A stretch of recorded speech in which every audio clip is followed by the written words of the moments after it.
Connection, opportunity, possibility. It's what we all want. Spectrum has built a world where anything is possible, with products and services designed to work better together for a seamless connectivity experience. A connection to family and friends, a connection to education, and a connection to new opportunities. So there's no limit to how big we can dream. That's Life Unlimited. That's Spectrum. Welcome to Mind Love, episode 9. Today we're talking about extreme cold and inner fire. Wim would say a 2-minute cold shower a day keeps the doctor away. Turn up your frequency with Mind Love. Bite-sized brain hacks for seekers, dreamers, and doers. It's time to give your mind a little love with your host, Melissa Monti.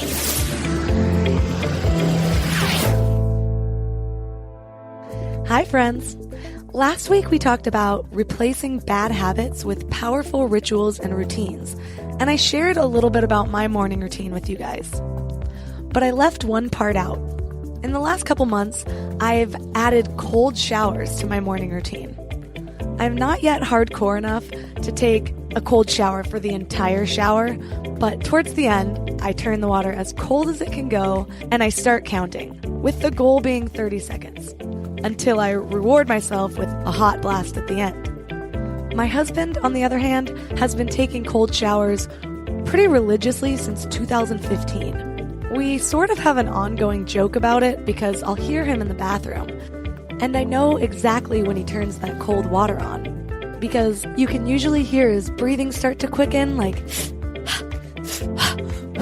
followed by a, "Woo! Yeah, baby! Power day!" or something along those lines. After nearly 2 years of telling him his showers are my absolute nightmare, I finally decided to woman up and just do it. And it's invigorating. I feel so alive and so motivated to take on the day after every cold shower. My husband Shane always says that if you take a cold shower, then you've already accomplished something difficult and it gives you more resilience to take on other hard things in your day. And I think he's right. But don't tell him that. So how did this start, and why in the world are we putting ourselves through this torture? Well, back in 2015, we were listening to the Tim Ferriss show, and a guy named Wim Hof came on. He's known as the Iceman, and he's basically pushed the boundaries of everything we knew about what the human body can withstand. He currently holds 26 world records, including for the longest ice bath.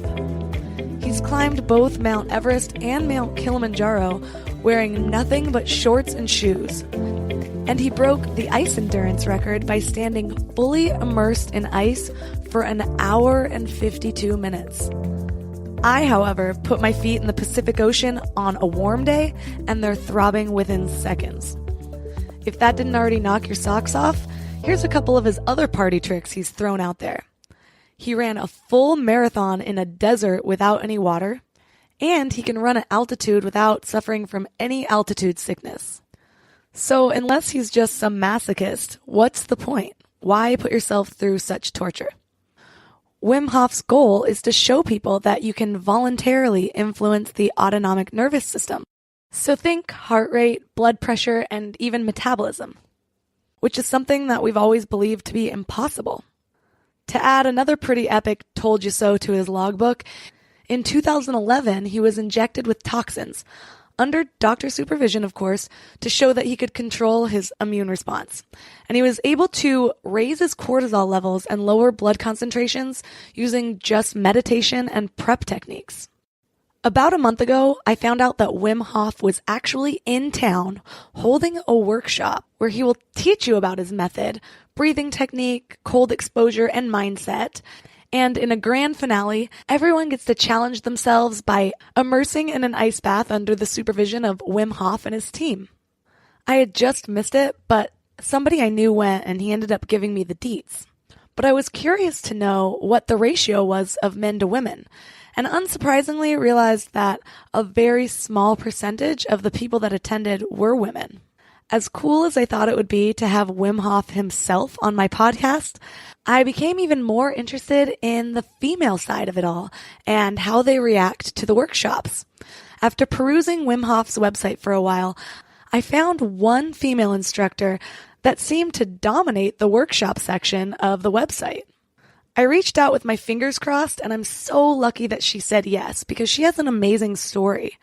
Her name is Elee, and she goes by Elee. When she was just a teenager, tragedy hit and her life changed forever. And she was told that she'd never be able to function the same way. But with the help of the Wim Hof Method, along with a couple of other alternative holistic methods, her body and mind are in better shape than they've ever been. I'll let her tell you all about it.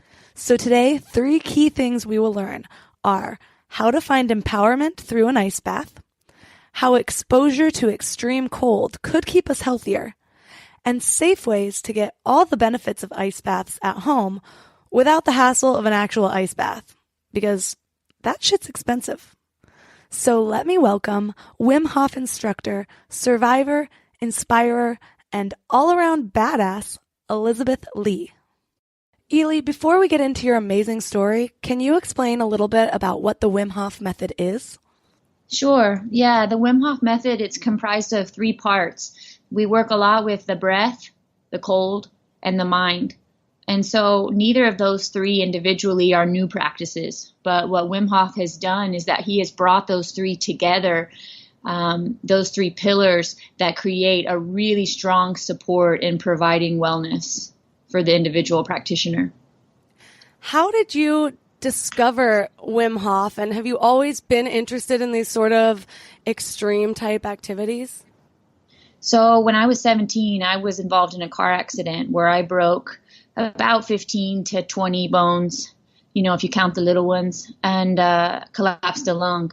So for about 3 years, I was exactly what Western medicine said I would be. I was broken and depressed and really not functional. So I started seeking alternative methods. And I experienced a breath practice from a teacher at the time that blew my mind. And afterwards, I went up to him and I said, "What was that? And where did it come from?" He said, "Oh, this crazy man, Wim Hof." So I immediately find the man. This is 5 years ago. So I was an early adopter of the method. And I went into a workshop with him in California in 2013 and have been full on ever since.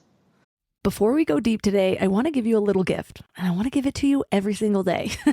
It's called the Morning Mind Love. I know how life can be. You're all fired up after an inspiring episode, and then a new day or a new challenge comes at you, and it's just hard to keep up that energy. Well, the Morning Mind Love is kind of like an oracle from your higher self to help you start each day with a positive focus. Plus, when you sign up, you get 2 free gifts, a 30-minute binaural meditation and 30 days of journaling prompts to help you remember who you truly are. And it's all completely free. So join over 9,000 people and go to mindlove.com to sign up, or text the word morning to 33777. Welcome to Nada Yada Island. Next on Metro's Nada Yada Island podcast. I almost fainted when the 4 new bombshells arrived. 4 free Samsung Galaxy A16 5G phones at Metro. No way. And finding out the 4th line is free. Oh, things got heated. That's wild. Join Metro and get 4 free Samsung 5G phones. Only at Metro. Plus tax. Bring 4 numbers and an ID and sign up for any Metro Flex plan. Not available currently at T-Mobile or been with Metro in the past 180 days. How long ago was your accident?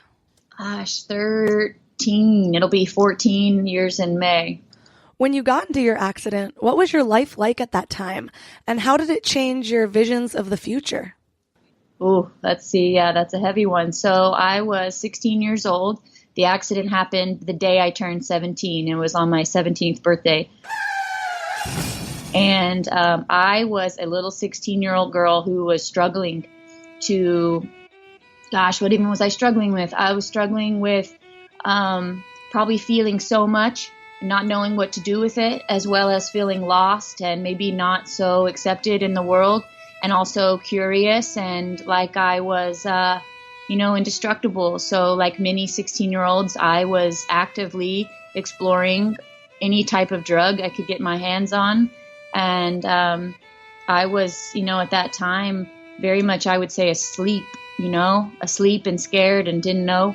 So that accident, to take me out of that drug realm and put me in bed for 3 months, where my friends, after a couple weeks, they were gone doing drugs, and my family's there taking me, taking such good care of me as I can't even move. In bed for 3 months is a big eye opener. And I got to learn a really valuable lesson at a younger age. And then it further propelled me into seeking these methods that I wouldn't have needed, until maybe my older years. And so I feel like that accident was the best thing that could ever happen to me, because it put me in a position, one, to recognize some really valuable truths at that age. And then as well as years later, if I don't hold my body in the right alignment, I know about it. Whereas most people don't, some people, I shouldn't say most, some people, they don't start to experience the degeneration of their body until maybe age 40, 50. So then they get curious. But now, at age, in my 20s, I had to get real curious real fast. And so for me, probably one of the best things that could have ever happened. Wow. As a yogi, I have so much gratitude for the functions and movements of my body, so I couldn't imagine. I mean, I broke a toe once and I was devastated. What was your healing process like? How long did it take until you started to feel like new? Well, so I was in bed for about 3 months, and then you're up and you're in a wheelchair, and then you're on crutches, and then et cetera. I spent my senior year figuring it out. And I was younger, and so being younger, I was also grateful to have an accident at that age as opposed to older. I healed up rather well. Resilient we are when we're younger. And but then after a couple years, I can walk again, but they're like, you're not going to be able to run. You're not going to be able to jump. You're not going to be able to blah, blah, blah, blah, et cetera, et cetera. And that's when I started to notice, like, oh, I'm 18 and I'm old. Like, I can't function the way an 18-year-old can function. And so that's when I let that go. They give you pharmaceuticals and such too, So I'm a little depressed. I'm on all their medicine and just icky. And then a couple years, I had a couple of events that woke me up and then just said, I don't have to accept this. This does not have to be how it is. What else can I do? And then I find yoga, qigong, tai chi. I start changing the way I eat, et cetera, and little light bulbs, starting to get brighter, brighter, brighter. And then all of a sudden, whoa, and then I find these modalities that I'm very committed to right now, the bowspring and the Wim Hof Method. And these practices kind of gave me permission. Wim Hof Method specifically, it's like you can get really uncomfortable and benefit a lot from it. What is true comfort? And for me to start to question that, is true comfort a bag of chips on the couch? And what does that look like when I'm 50 versus if I stimulate my circulatory system and if I challenge my neurology and if I get in touch with my physiology and I become a greater knowing of my body and mind and heart and how those work, what does that look like at 50? It's simple, but it's not easy. And so that's the route that I've chosen. I love the way you described that, as in what is true comfort? Is it sitting on the couch eating a bag of chips? Because especially with all these streaming services, it can be really tempting to just binge watch all day long.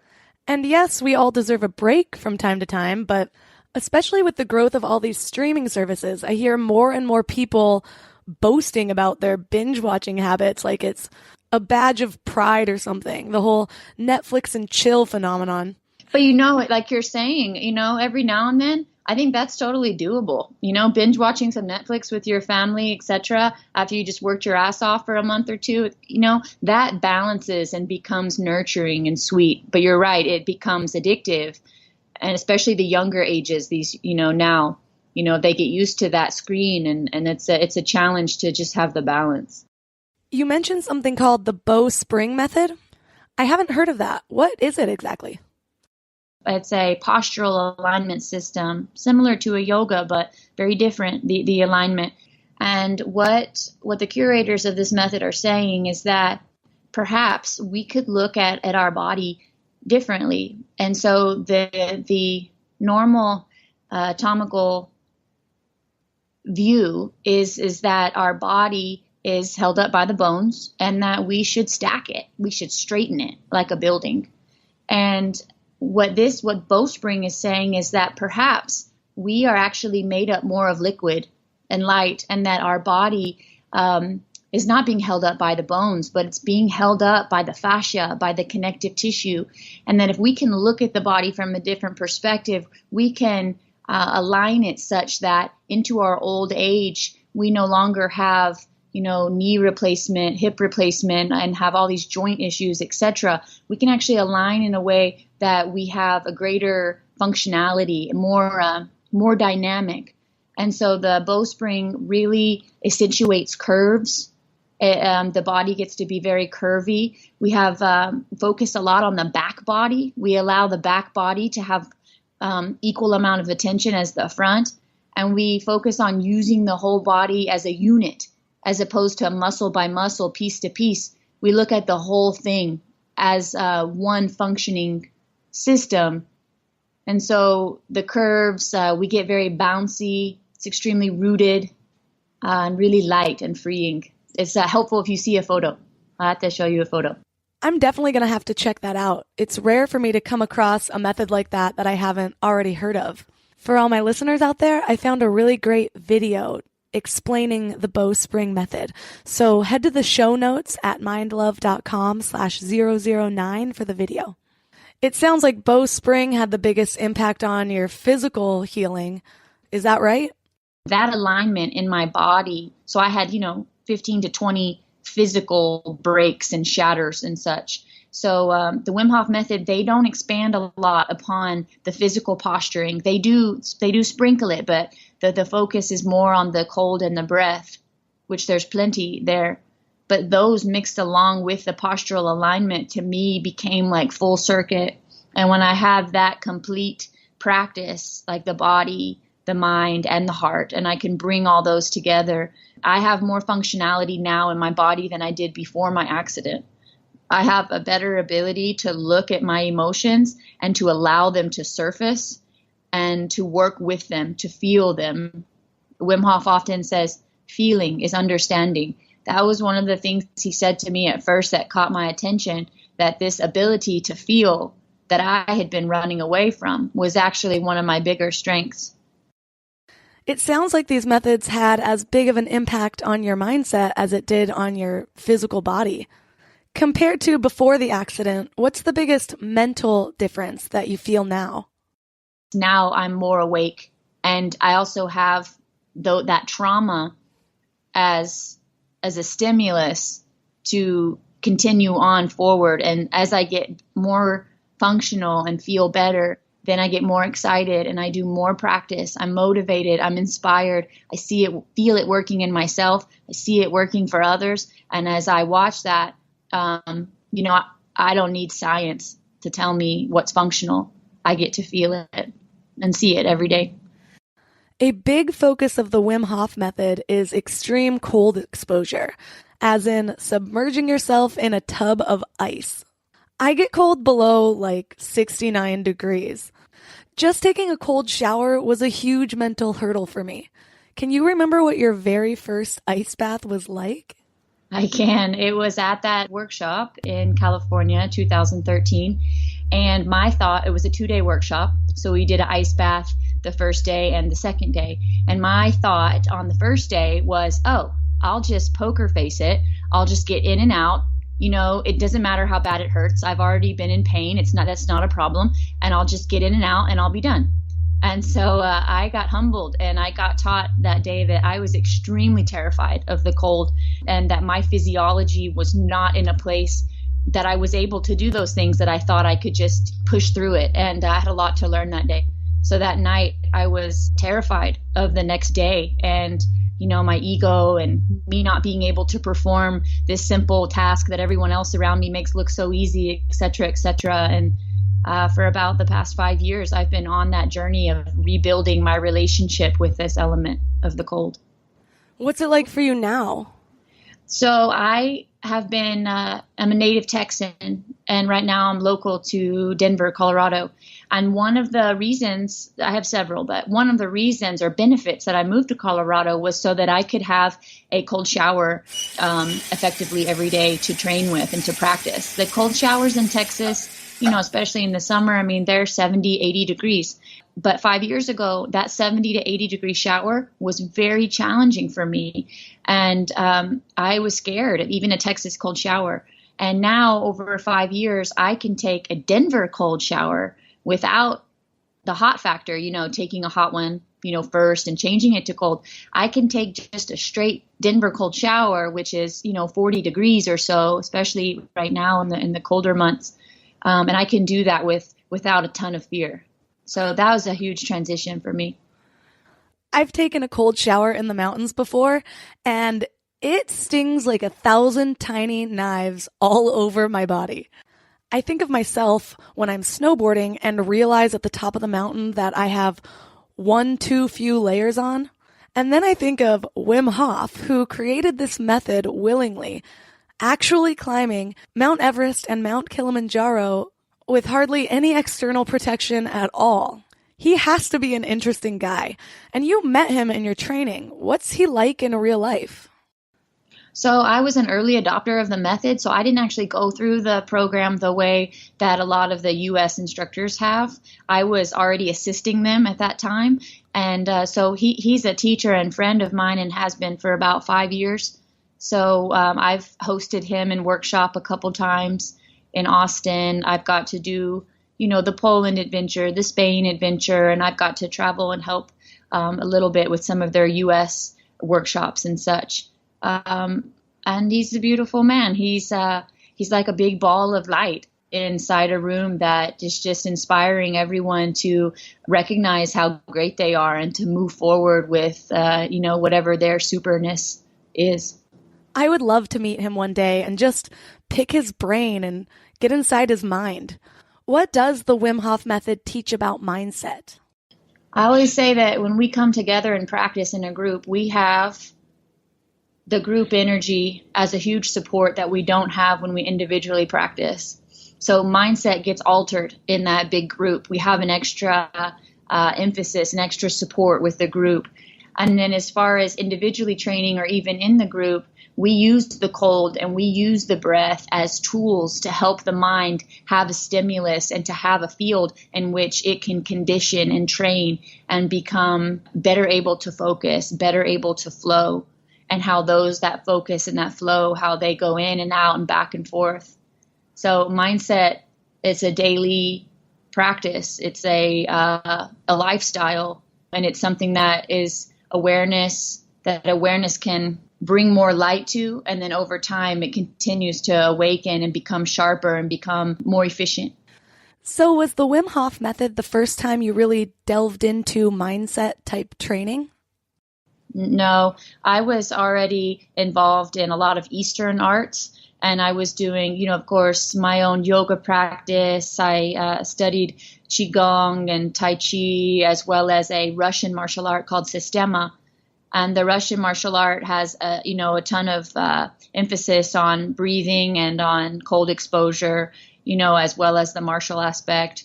And the Qigong works a lot with, calming the mind and allowing it to be meditative, as well as, yogic practice has pranayama, and they also work with the mind being mindful in different postures, etc. So mindset, to me, it's sprinkled throughout almost every alternative practice, and it's very key. So as we're talking about, the Wim Hof Method involves a ton of cold exposure. And one of the most notable ways is being fully submerged in an ice bath. How often do you take a full-on ice bath? Someone asked me that the other day, and I laughed. I said, every time I do a workshop. So when I host a workshop, we have a rather expensive ice bath there, and so I take full advantage of it. But I don't often, make my own ice bath. People ask me that too after a workshop. How often should I do an ice bath? And my answer to that is that the Wim Hof Method isn't necessarily about ice baths. it's about connecting with nature, and it's about being in relationship with that nature. So if you're in Denver and you're going to go for a walk with your dog and it's 30 degrees outside, maybe you put your heavy jacket in a backpack, and then you walk without, with just a tank top on, and you breathe and relax and feel, and you come home and, feel stimulated from that exercise. And, or maybe you, in the Denver, the cold showers are extremely cold all the time. So you just take a little cold shower every day. And Wim would say, 2-minute cold shower a day keeps the doctor away. It's like doing it within the flow of your life and not kind of going out of your way to create this big lavish experience. The ice bath, it's very good, but I wouldn't say one needs to do an ice bath every day, especially if they have access to a cold shower, or if there's snow outside, go stand in the snow for, a few minutes and feel and breathe and come back inside. And that's a beautiful practice. I can imagine. I've seen videos on YouTube where people are taking ice baths inspired by the Wim Hof Method. And I was inspired to do it also until I started thinking about, how am I going to lug all of this ice in my house? Definitely seems slightly impractical. Yeah, and expensive, It's just, it's a great practice, but I just don't feel the benefit of the method. There's so many other ways to connect, with the earth, and to actually let nature offer you what's already there, and to give kind of a homage and respect to the nature in that way, anyhow. A big reason that I reached out to you was for the female perspective. So during a workshop, what's the ratio of men to women usually?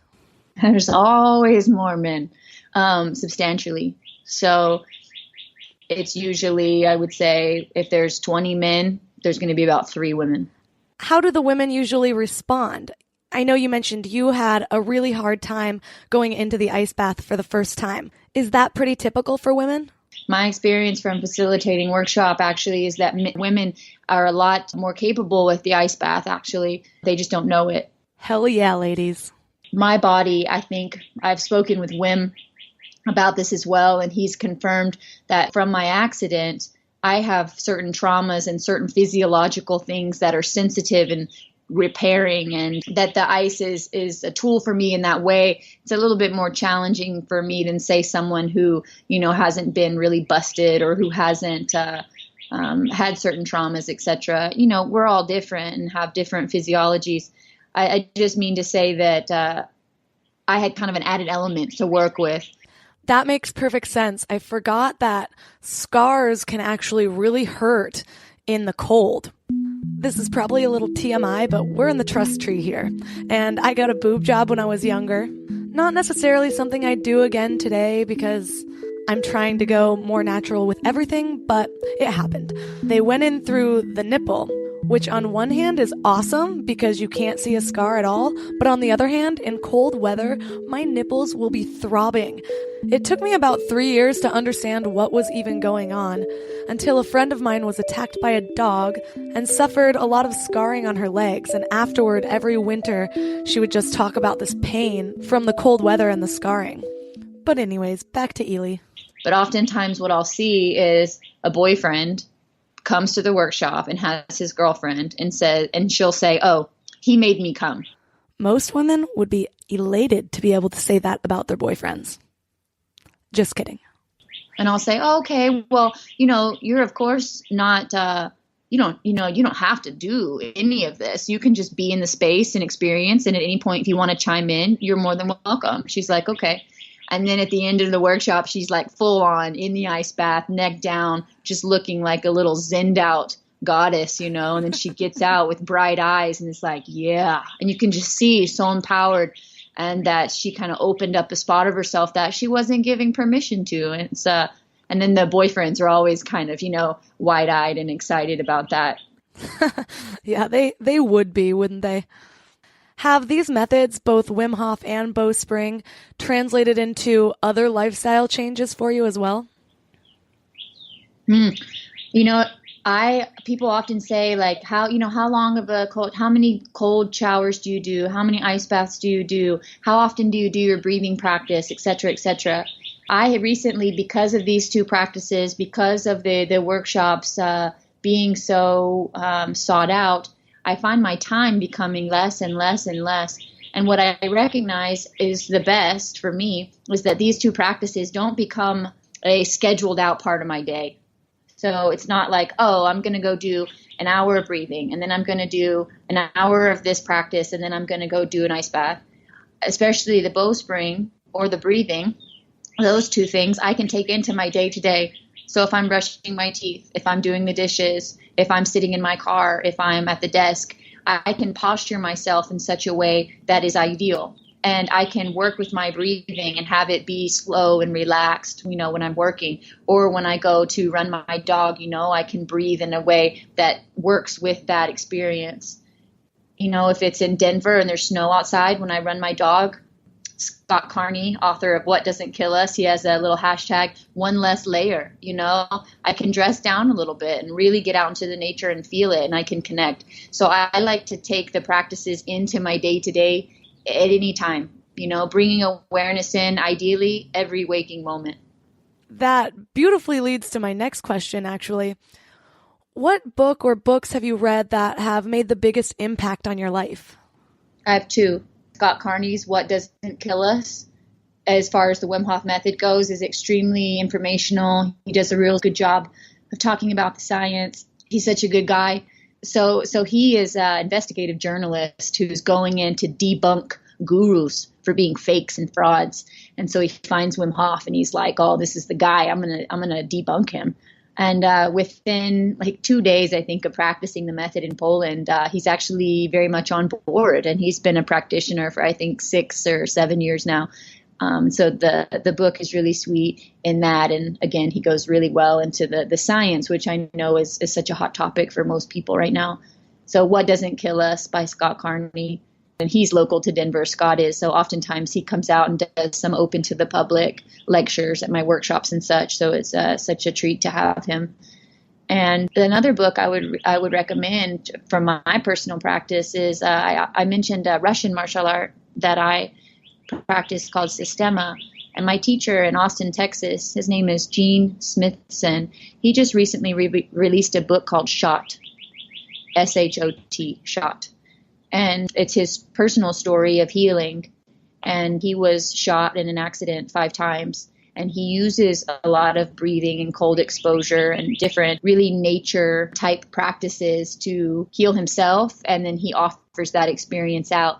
And it parallels with Wim Hof's teaching. And Gene really likes Wim Hof's teaching as well. And so that's one that I would say, if anyone who's looking for healing and wants to read more about breathing, it comes from a perspective of someone who's really been through it. If you're interested in the science of the Wim Hof Method, go to the show notes at mindlove.com/009. It's definitely worth a read because, like I said at the beginning of this episode, it's scientifically proven to influence the autonomic nervous system and the innate immune response. And before his method, what Wim is capable of was viewed as scientifically impossible. For example, a scientist named Maria Hotman conducted a cold physiological experiment with Wim as the subject and examined him as he stood in a cylinder filled with 700 kilograms of ice cubes. Normally, under these conditions, an untrained person would most likely die from hypothermia. But Wim never even had the risk. His body temperature remained a constant 98.6 degrees. Or 37 degrees Celsius. And now Maria Hotman fully believes in Wim's ability to influence his autonomic nervous system, which regulates the heart rate, breathing, and blood circulation, among other things. But she's still seeking answers to some of the things that are baffling other scientists, such as how in the world is Wim doubling his metabolism rate without any increase in heart rate? And let's be real, I would love to learn how to double my metabolism on a whim. On a whim.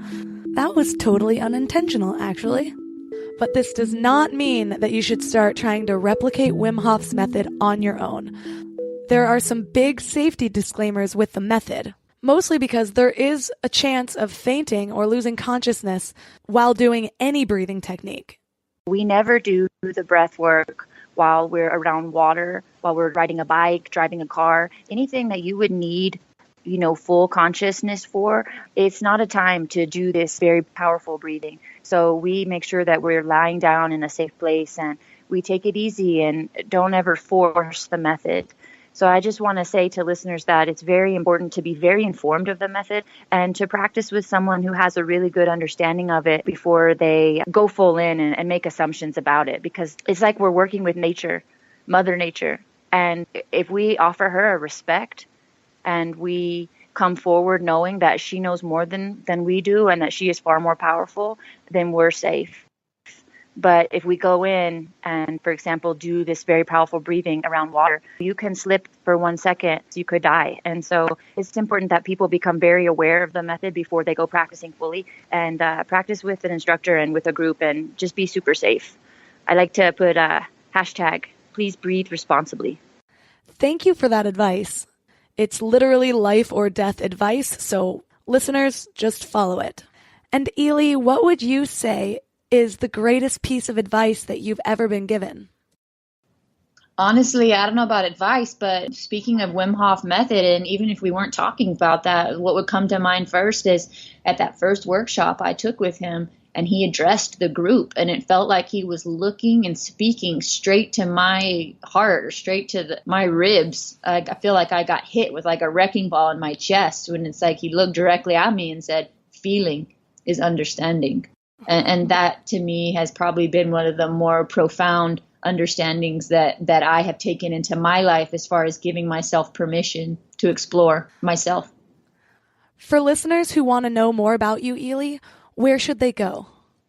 Yeah, just, I'm an instructor of the Wim Hof Method. I, of course, am not Wim Hof himself, and I work independently from their organization, but parallel. I'm in full support of what they're doing, and Wim's mission is to bring happiness, healthiness, and strength to the world, and he wants to make it a better place, and I'm right on board with that. Elee is hosting some Wim Hof workshops in both Denver and in Austin, Texas, within the next month, so if that's local to you, be sure to check them out. She also has a personal website at livelovely.com. That's livelovelee.com. There she shares more about her collection of energetic practices, all geared toward enhancing your quality of life, including both Wim Hof as well as some conscious nutrition tips. All of the links in the show, as always, will be in the show notes at mindlove.com/009. Be sure to check it out because I'm including some videos and resources on both bowspring and Wim Hof, including the science of it all. If you liked this episode, don't forget to hit subscribe, and for bonus karma points, please leave a rating and review. I read every single one of them, and to be honest, they're very encouraging to me as well. If you have any questions or suggestions, or you'd like to nominate somebody that you know to be on the show, shoot me an email at melissa@mindlove.com. Thanks for giving your mind a little love today, and I'll see you next week. Thanks for tuning into Your Higher Frequency with Mind Love. Head to mindlove.com for a free gift to keep your vibes up until next week.